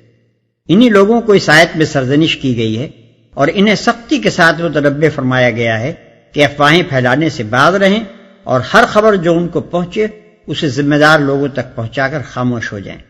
فقاتل في سبيل الله لا تكلف إلا نفسك وحرض المؤمنين عسى الله أن يكف بأس الذين كفروا والله أشد بأسا وأشد تنكيلا۔ پس اے نبی تم اللہ کی راہ میں لڑو، تم اپنی ذات کے سوا کسی اور کے لیے ذمہ دار نہیں ہو، البتہ اہل ایمان کو لڑنے کے لیے اکساؤ، بعید نہیں کہ اللہ کافروں کا زور توڑ دے۔ اللہ کا زور سب سے زیادہ زبردست اور اس کی سزا سب سے زیادہ سخت ہے۔ من يشفع شفاعة حسنة يكن له نصيب منها ومن يشفع شفاعة سيئة يكن له كفل منها وكان الله على كل شيء مقيتا۔ جو بھلائی کی سفارش کرے گا وہ اس میں سے حصہ پائے گا اور جو برائی کی سفارش کرے گا وہ اس میں سے حصہ پائے گا، اور اللہ ہر چیز پر نظر رکھنے والا ہے۔ جو برائی کی سفارش کرے گا وہ اس میں سے حصہ پائے گا، یعنی یہ اپنی اپنی پسند اور اپنا اپنا نصیب ہے کہ کوئی خدا کی راہ میں کوشش کرنے اور حق کو سربلند کرنے کے لیے لوگوں کو ابھارے اور اس کا اجر پائے، اور کوئی خدا کے بندوں کو غلط فہمیوں میں ڈالنے اور ان کی ہمتیں پست کرنے اور انہیں اعلاء کلمت اللہ کی سعی و جہد سے باز رکھنے میں اپنی قوتیں صرف کرے اور اس کی سزا کا مستحق بنے۔ وَإِذَا حُيِّيتُم بِتَحِيَّةٍ فَحَيُّوا بِأَحْسَنَ مِنْهَا أَوْ رُدُّوهَا إِنَّ اللَّهَ كَانَ عَلَى كُلِّ شَيْءٍ حَسِيبًا۔ اور جب کوئی احترام کے ساتھ تمہیں سلام کرے تو اس کو اس سے بہتر طریقے کے ساتھ جواب دو، یا کم از کم اسی طرح۔ اللہ ہر چیز کا حساب لینے والا ہے۔ اس سے بہتر طریقے کے ساتھ جواب دو یا کم از کم اسی طرح۔ اس وقت مسلمانوں اور غیر مسلموں کے تعلقات نہایت کشیدہ ہو رہے تھے، اور جیسا کہ تعلقات کی کشیدگی میں ہوا کرتا ہے، اس بات کا اندیشہ تھا کہ کہیں مسلمان دوسرے لوگوں کے ساتھ کج خلقی سے نہ پیش آنے لگے، اس لیے انہیں ہدایت کی گئی کہ جو تمہارے ساتھ احترام کا برتاؤ کرے اس کے ساتھ تم بھی ویسے ہی بلکہ اس سے زیادہ احترام سے پیش آؤ۔ شائستگی کا جواب شائستگی ہی ہے، بلکہ تمہارا منصب یہ ہے کہ دوسروں سے بڑھ کر شائستہ بنو۔ ایک داعی و مبلغ گروہ کے لیے جو دنیا کو راہ راست پر لانے اور مسلک حق کی طرف دعوت دینے کے لیے اٹھا ہو، درست مزاجی، ترش روئی اور تلخ کلامی مناسب نہیں ہے۔ اس سے نفس کی تسکین تو ہو جاتی ہے مگر اس مقصد کو الٹا نقصان پہنچتا ہے جس کے لیے وہ اٹھا ہے۔ اللہ لا الہ الا هو لَيَجْمَعَنَّكُمْ إِلَى يَوْمِ الْقِيَامَةِ لَا رَيْبَ فِيهِ وَمَنْ أَصْدَقُ مِنَ اللَّهِ حَدِيثًا۔ اللہ وہ ہے جس کے سوا کوئی خدا نہیں ہے، وہ تم سب کو اس قیامت کے دن جمع کرے گا جس کے آنے میں کوئی شبہ نہیں، اور اللہ کی بات سے بڑھ کر سچی بات اور کس کی ہو سکتی ہے۔ یعنی کافر اور مشرک اور ملحد اور دہریے جو کچھ کر رہے ہیں اس سے خدا کی خدائی کا کچھ نہیں بگڑتا۔ اس کا خدائے واحد اور خدائے مطلق ہونا ایک ایسی حقیقت ہے جو کسی کے بدلے بدل نہیں سکتی۔ پھر ایک دن وہ سب انسانوں کو جمع کر کے ہر ایک کو اس کے عمل کا نتیجہ دکھا دے گا۔ اس کی قدرت کے احاطے سے بچ کر کوئی بھاگ بھی نہیں سکتا، لہذا خدا ہرگز اس بات کا حاجت مند نہیں ہے کہ اس کی طرف سے کوئی اس کے باغیوں پر جلے دل کا بخار نکالتا پھرے اور کج خلقی اور ترش کلامی کو زخم دل کا مرہم بنائے۔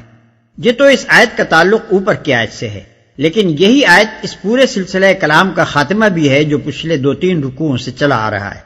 اس حیثیت سے آیت کا مطلب یہ ہے کہ دنیا کی زندگی میں جو شخص جس طریقے پر چاہے چلتا رہے اور جس راہ میں اپنی کوششیں اور محنتیں صرف کرنا چاہتا ہے کیے جائے، آخر کار سب کو ایک دن اس خدا کے سامنے حاضر ہونا ہے جس کے سوا کوئی خدا نہیں ہے، پھر ہر ایک اپنی سعی و عمل کے نتائج دیکھ لے گا۔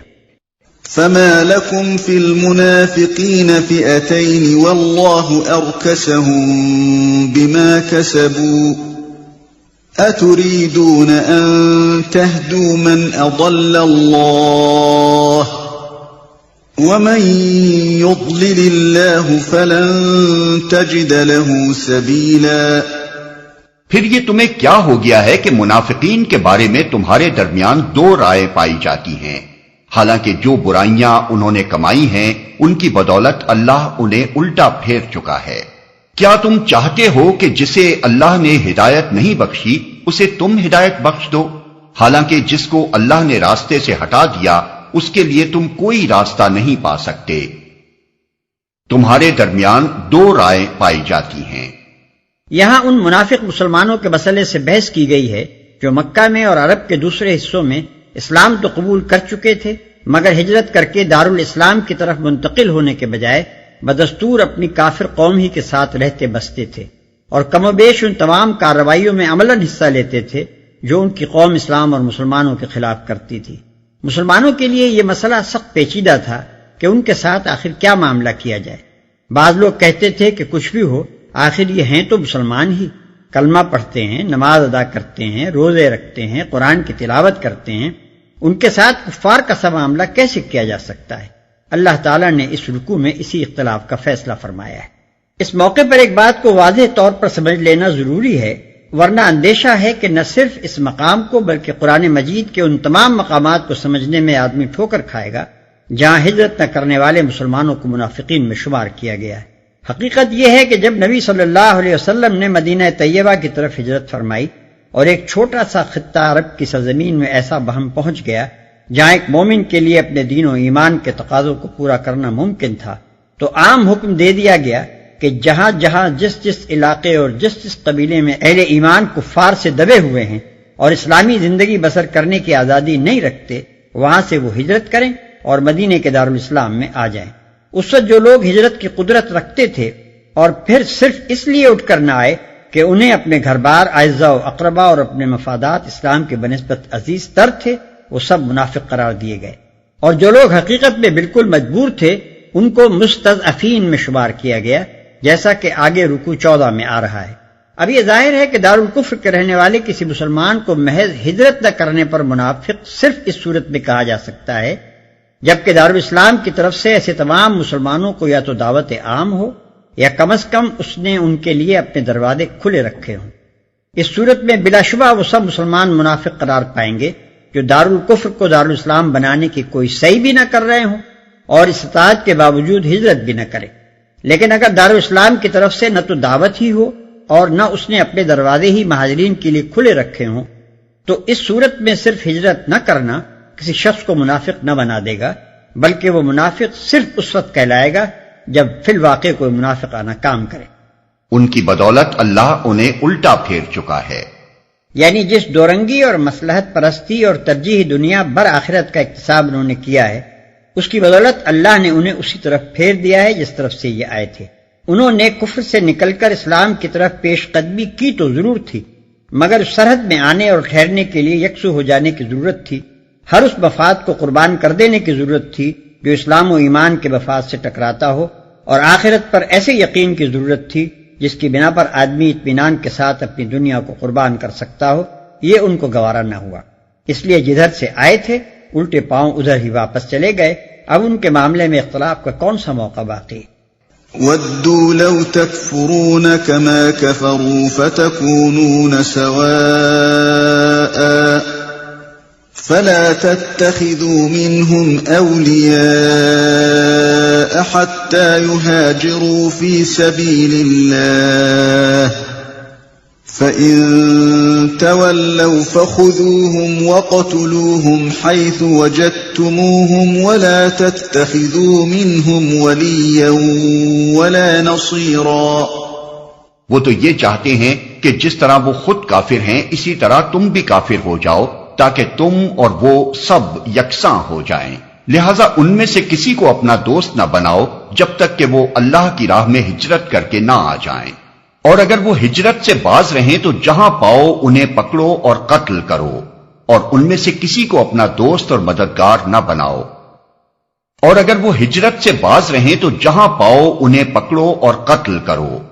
یہ حکم ان منافق مسلمانوں کا ہے جو برسر جنگ کافر قوم سے تعلق رکھتے ہوں اور اسلامی حکومت کے خلاف معاندانہ کارروائیوں میں عملاً حصہ لیں۔ إِلَّا الَّذِينَ يَصِلُونَ إِلَىٰ قَوْمٍ بَيْنَكُمْ وَبَيْنَهُم مِّيثَاقٌ أَوْ جَاءُوكُمْ حَصِرَتْ صُدُورُهُمْ أَن يُقَاتِلُوكُمْ أَوْ يُقَاتِلُوا قَوْمَهُمْ وَلَوْ شَاءَ اللَّهُ لَسَلَّطَهُمْ عَلَيْكُمْ فَلَقَاتَلُوكُمْ فَإِنِ اعْتَزَلُوكُمْ فَلَمْ يُقَاتِلُوكُمْ وَأَلْقَوْا إِلَيْكُمُ السَّلَمَ فَمَا جَعَلَ اللَّهُ لَكُمْ عَلَيْهِمْ سَبِيلًا۔ البتہ وہ منافق اس حکم سے مستثنی ہیں جو کسی ایسی قوم سے جا ملیں جس کے ساتھ تمہارا معاہدہ ہے، اسی طرح وہ منافق بھی مستثنی ہیں جو تمہارے پاس آتے ہیں اور لڑائی سے دل برداشتہ ہیں، نہ تم سے لڑنا چاہتے ہیں نہ اپنی قوم سے، اللہ چاہتا تو ان کو تم پر مسلط کر دیتا اور وہ بھی تم سے لڑتے، لہذا اگر وہ تم سے کنارہ کش ہو جائیں اور لڑنے سے باز رہیں اور تمہاری طرف صلح و آشتی کا ہاتھ بڑھائیں تو اللہ نے تمہارے لیے ان پر دست درازی کی کوئی سبیل نہیں رکھی ہے۔ کسی ایسی قوم سے جا ملیں جس کے ساتھ تمہارا معاہدہ ہے۔ یہ استثناء اس حکم سے نہیں ہے کہ انہیں دوست اور مددگار نہ بنایا جائے، بلکہ اس حکم سے ہے کہ انہیں پکڑا اور مارا جائے۔ مطلب یہ ہے کہ اگر یہ واجب القتل منافق کسی ایسی کافر قوم کی حدود میں جا پناہ لیں جس کے ساتھ اسلامی حکومت کا معاہدہ ہو چکا ہو تو اس کے علاقے میں ان کا تعاقب نہیں کیا جائے گا، اور نہ یہی جائز ہوگا کہ دارالاسلام کا کوئی مسلمان غیر جانبدار ملک میں کسی واجب القتل منافق کو پائے اور اسے مار ڈالے۔ احترام دراصل منافق کے خون کا نہیں بلکہ معاہدے کا ہے۔ ستجدون آخرين يريدون أن يأمنوكم ويأمنوا قومهم كلما ردوا إلى الفتنة أركسوا فيها فإن لم يعتزلوكم ويلقوا إليكم السلم ويكفوا أيديهم فخذوهم واقتلوهم حيث ثقفتموهم وأولئكم جعلنا لكم عليهم سلطانا مبينا۔ ایک اور قسم کے منافق تمہیں ایسے ملیں گے جو چاہتے ہیں کہ تم سے بھی امن میں رہیں اور اپنی قوم سے بھی، مگر جب کبھی فتنے کا موقع پائیں گے اس میں کود پڑیں گے۔ ایسے لوگ اگر تمہارے مقابلے سے باز نہ رہیں اور صلح و سلامتی تمہارے آگے پیش نہ کریں اور اپنے ہاتھ نہ روکیں تو جہاں وہ ملیں انہیں پکڑو اور مارو، ان پر ہاتھ اٹھانے کے لیے ہم نے تمہیں کھلی حجت دے دی ہے۔ وما كان لمؤمن أن يقتل مؤمنا إلا خطأ ومن قتل مؤمنا خطأ فتحرير رقبة مؤمنة ودية مسلمة إلى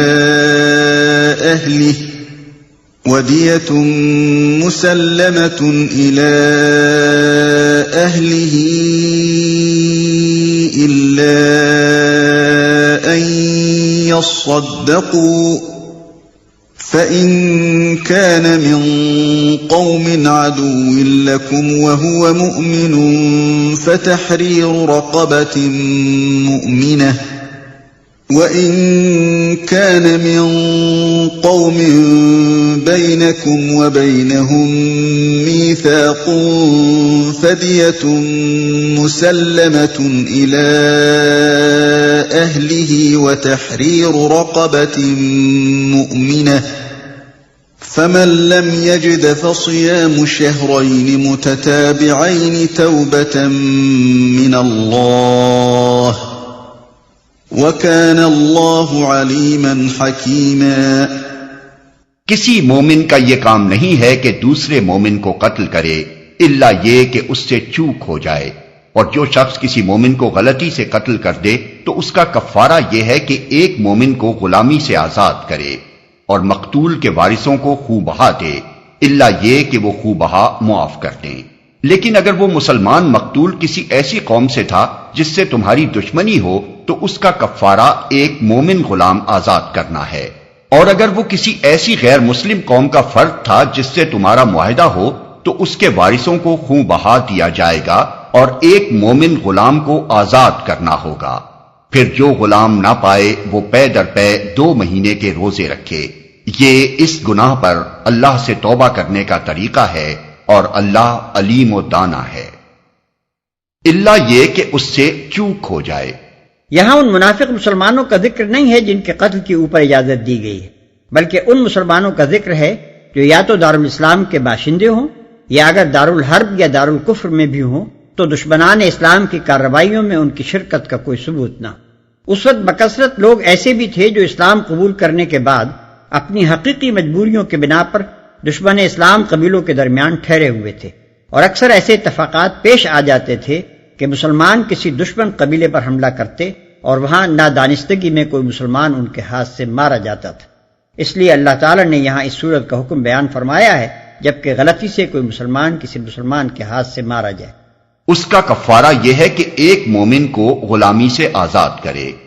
چونکہ مقتول مومن تھا اس لیے اس کے قتل کا کفارہ ایک مومن غلام کی آزادی قرار دیا گیا، اور مقتول کے وارثوں کو خوں بہا دے۔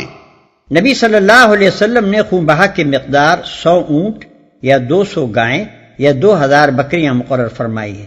اگر دوسری کسی شکل میں کوئی شخص خون بہا دینا چاہے تو اس کے مقدار انہی چیزوں کی بازاری قیمت کے لحاظ سے معین کی جائے گی۔ مثلا نبی صلی اللہ علیہ وسلم کے زمانے میں نقد خون بہا دینے والوں کے لیے 800 دینار یا 8000 درہم مقرر تھے۔ جب حضرت عمر رضی اللہ عنہ کا زمانہ آیا تو انہوں نے فرمایا کہ اونٹوں کی قیمت اب چڑھ گئی ہے، لہذا اب سونے کے سکے میں 1000 دینار یا چاندی کے سکے میں 12000 درہم خون بہا دلوایا جائے گا۔ مگر واضح رہے کہ خون بہا کی یہ مقدار جو مقرر کی گئی ہے قتل عمد کی صورت کے لیے نہیں ہے بلکہ قتل خطا کی صورت کے لیے ہے۔ اور ایک مومن غلام کو آزاد کرنا ہوگا۔ اس آیت کے احکام کا خلاصہ یہ ہے، اگر مقتول دارالاسلام کا باشندہ ہو تو اس کے قاتل کو خون بہا بھی دینا ہوگا اور خدا سے اپنے قصور کی معافی مانگنے کے لیے غلام بھی آزاد کرنا ہوگا۔ اگر وہ دارالحرب کا باشندہ ہو تو قاتل کو صرف غلام آزاد کرنا ہوگا، اس کا خون بہا کچھ نہیں ہے۔ اگر وہ کسی ایسے دارالکفر کا باشندہ ہو جس سے اسلامی حکومت کا معاہدہ ہے تو قاتل کو ایک غلام آزاد کرنا ہوگا اور اس کے علاوہ خون بہا بھی دینا ہوگا، لیکن خون بہا کی مقدار وہی ہوگی جتنی اس معاہد قوم کے کسی غیر مسلم فرد کو قتل کر دینے کی صورت میں عذر معاہدہ دی جانی چاہیے۔ پے در پے 2 مہینے کے روزے رکھے، یعنی روزے مسلسل رکھے جائیں، بیچ میں ناغہ نہ ہو۔ اگر کوئی شخص عذر شرعی کے بغیر ایک روزہ بھی بیچ میں چھوڑ دے تو از سر 9 روزوں کا سلسلہ شروع کرنا پڑے گا۔ یہ اس گناہ پر اللہ سے توبہ کرنے کا طریقہ ہے۔ یعنی یہ جرمانہ نہیں بلکہ توبہ اور کفارہ ہے۔ جرمانے میں ندامت و شرمساری اور اصلاح نفس کی کوئی روح نہیں ہوتی، بلکہ عموماً وہ سخت ناگواری کے ساتھ مجبوراً دیا جاتا ہے اور بیزاری و تلخی اپنے پیچھے چھوڑ جاتا ہے۔ برعکس اس کے اللہ تعالیٰ چاہتا ہے کہ جس بندے سے خطا ہوئی ہے وہ عبادت اور کار خیر اور ادائے حقوق کے ذریعے سے اس کا اثر اپنی روح پر سے دھو دے اور شرمساری و ندامت کے ساتھ اللہ کی طرف رجوع کرے، تاکہ نہ صرف یہ کہ گناہ معاف ہو بلکہ آئندہ کے لیے اس کا نفس ایسی غلطیوں کے اعادے سے بھی محفوظ رہے۔ کفارے کے لغوی معنی ہے چھپانے والی چیز۔ کسی کار خیر کو گناہ کا کفارہ قرار دینے کا مطلب یہ ہے کہ یہ نیکی اس گناہ پر چھا جاتی ہے اور اسے ڈھانک لیتی ہے، جیسے کسی دیوار پر داغ لگ گیا ہو اور اس پر سفیدی پھیر کر داغ کا اثر مٹا دیا جائے۔ وَمَن يَقْتُلْ مُؤْمِنًا مُتَعَمِّدًا فَجَزَاؤُهُ جَهَنَّمُ خالدا فيها وغضب الله عليه ولعنه وأعد له عذابا عظيما۔ رہا وہ شخص جو کسی مومن کو جان بوجھ کر قتل کرے تو اس کی جزا جہنم ہے جس میں وہ ہمیشہ رہے گا، اس پر اللہ کا غضب اور اس کی لعنت ہے، اور اللہ نے اس کے لیے سخت عذاب مہیا کر رکھا ہے۔ يا أيها الذين آمنوا إذا ضربتم في سبيل الله فتبينوا ولا تقولوا لمن ألقى إليكم السلام لست مؤمنا تبتغون عرض الحياة الدنيا فعند الله مغانم كثيرة كذلك كنتم من قبل فمن الله عليكم فتبينوا إن الله كان بما تعملون خبيرا۔ اے لوگو جو ایمان لائے ہو، جب تم اللہ کی راہ میں جہاد کے لیے نکلو تو دوست دشمن میں تمیز کرو، اور جو تمہاری طرف سلام سے تقدیم کرے اسے فوراً نہ کہہ دو کہ تو مومن نہیں ہے۔ اگر تم دنیاوی فائدہ چاہتے ہو تو اللہ کے پاس تمہارے لیے بہت سے اموال غنیمت ہیں، آخر اسی حالت میں تم خود بھی تو اس سے پہلے مبتلا رہ چکے ہو، پھر اللہ نے تم پر احسان کیا، لہذا تحقیق سے کام لو، جو کچھ تم کرتے ہو اللہ اس سے باخبر ہے۔ اسے فوراً نہ کہہ دو کہ تو مومن نہیں ہے۔ ابتدائے اسلام میں السلام علیکم کا لفظ مسلمانوں کے لیے شعار اور علامت کی حیثیت رکھتا تھا، اور ایک مسلمان دوسرے مسلمان کو دیکھ کر یہ لفظ اس معنی میں استعمال کرتا تھا کہ میں تمہارے ہی گروہ کا آدمی ہوں، دوست اور خیر خواہ ہوں، میرے پاس تمہارے لیے سلامتی و عافیت کے سوا کچھ نہیں ہے، لہذا نہ تم مجھ سے دشمنی کرو اور نہ میری طرف سے عداوت اور ضرر کا اندیشہ رکھو۔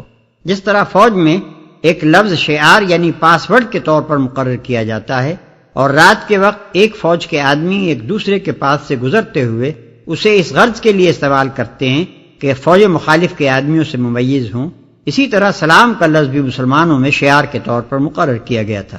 خصوصیت کے ساتھ اس زمانے میں اس شعار کی اہمیت اس وجہ سے اور بھی زیادہ تھی کہ اس وقت عرب کے نو مسلموں اور کافروں کے درمیان لباس، زبان اور کسی دوسری چیز میں کوئی نمایاں امتیاز نہ تھا، جس کی وجہ سے ایک مسلمان سرسری نظر میں دوسرے مسلمان کو پہچان سکتا ہو۔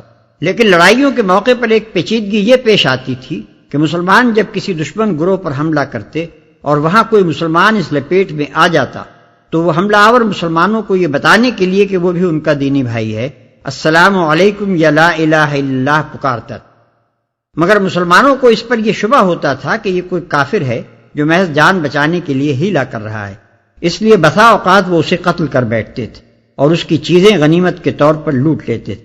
نبی صلی اللہ علیہ وسلم نے ایسے ہر موقع پر نہایت سختی کے ساتھ سرزنش فرمائی، مگر اس قسم کے واقعات برابر پیش آتے رہے۔ آخر کار اللہ تعالیٰ نے قرآن مجید میں اس پیچیدگی کو حل کیا۔ آیت کا منشا یہ ہے کہ جو شخص اپنے آپ کو مسلمان کی حیثیت سے پیش کر رہا ہے اس کے متعلق تمہیں سرسری طور پر یہ فیصلہ کر دینے کا حق نہیں ہے کہ وہ محض جان بچانے کے لیے جھوٹ بول رہا ہے۔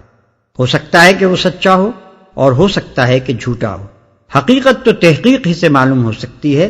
تحقیق کے بغیر چھوڑ دینے میں اگر یہ امکان ہے کہ ایک کافر جھوٹ بول کر جان بچا لے جائے تو قتل کر دینے میں اس کا امکان بھی ہے کہ ایک مومن بے گناہ تمہارے ہاتھ سے مارا جائے، اور بہرحال تمہارا ایک کافر کو چھوڑ دینے میں غلطی کرنا اس سے بدرجہ زیادہ بہتر ہے کہ تم ایک مومن کو قتل کرنے میں غلطی کرو۔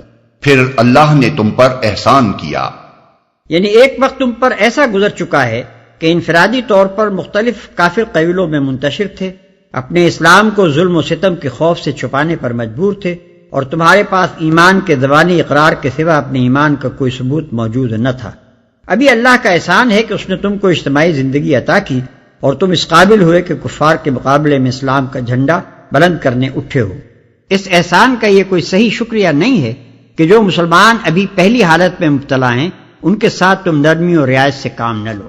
لا يستوي القاعدون من المؤمنين غير أولي الضرر والمجاهدون في سبيل الله بأموالهم وأنفسهم فضل الله المجاهدين بأموالهم وأنفسهم على القاعدين درجة وكلا وعد الله الحسنى وفضل الله المجاهدين على القاعدين أجرا عظيما۔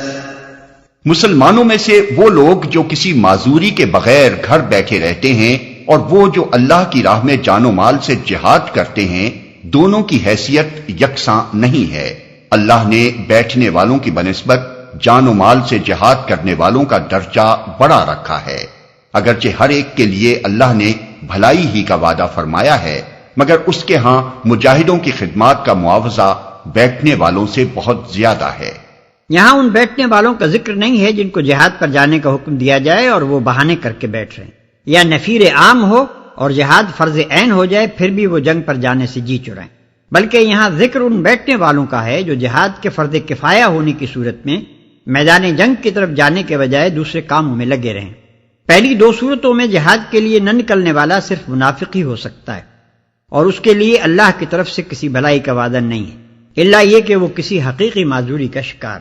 بخلاف اس کے یہ آخری صورت ایسی ہے جس میں اسلامی جماعت کی پوری فوجی طاقت مطلوب نہیں ہوتی بلکہ محض اس کا ایک حصہ مطلوب ہوتا ہے۔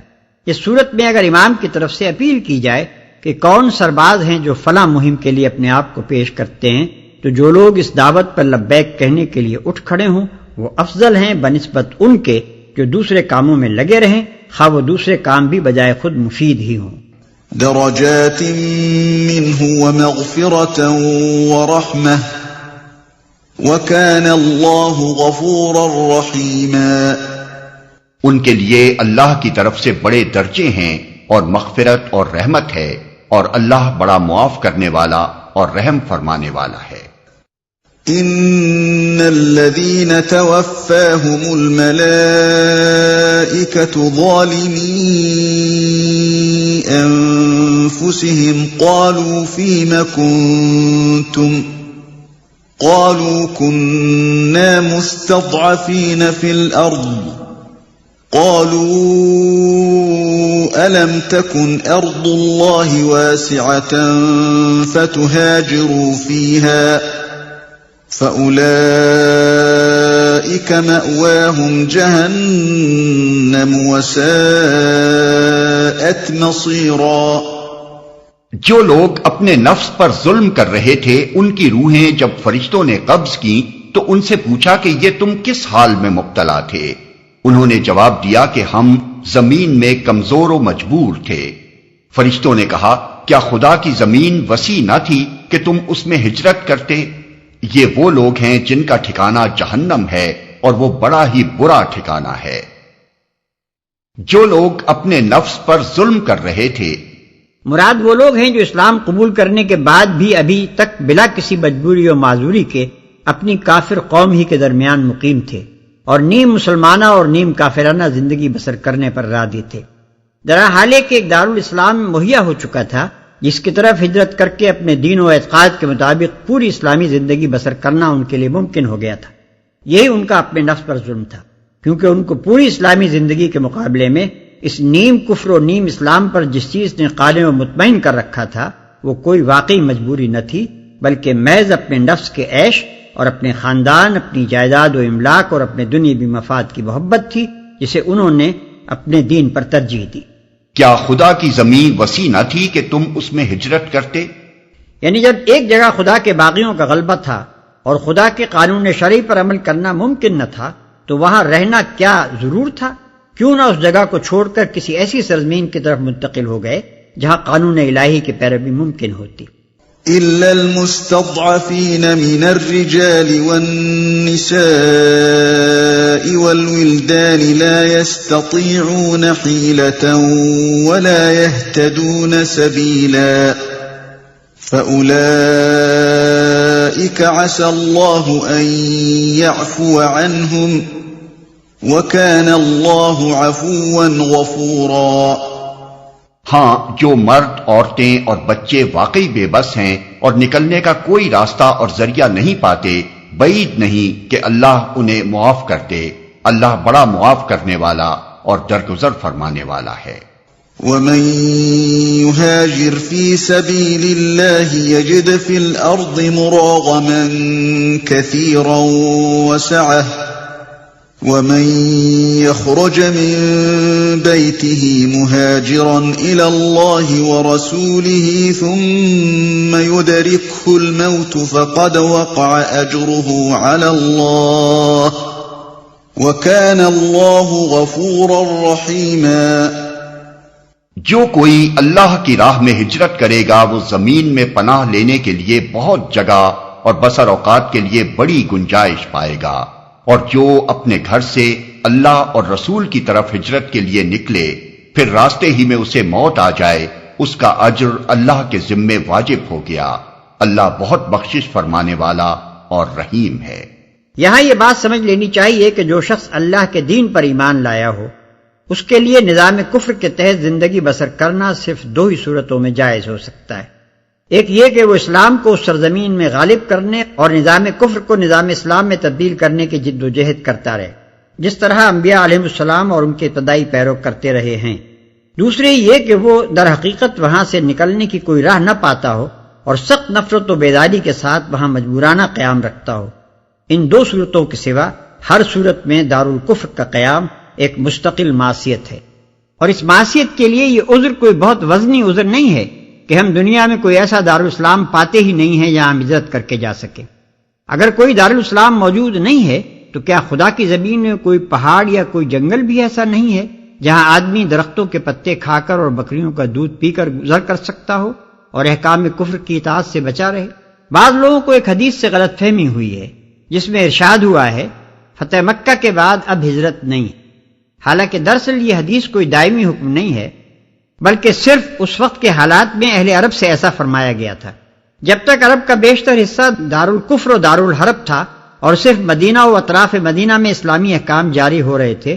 مسلمانوں کے لیے تاکیدی حکم تھا کہ ہر طرف سے سمٹ کر دارالاسلام میں آ جائیں، مگر جب فتح مکہ کے بعد عرب میں کفر کا زور ٹوٹ گیا اور قریب قریب پورا ملک اسلام کے زیر نگی آ گیا تو نبی اکرم صلی اللہ علیہ وسلم نے فرمایا کہ اب ہجرت کی حاجت باقی نہیں رہی ہے۔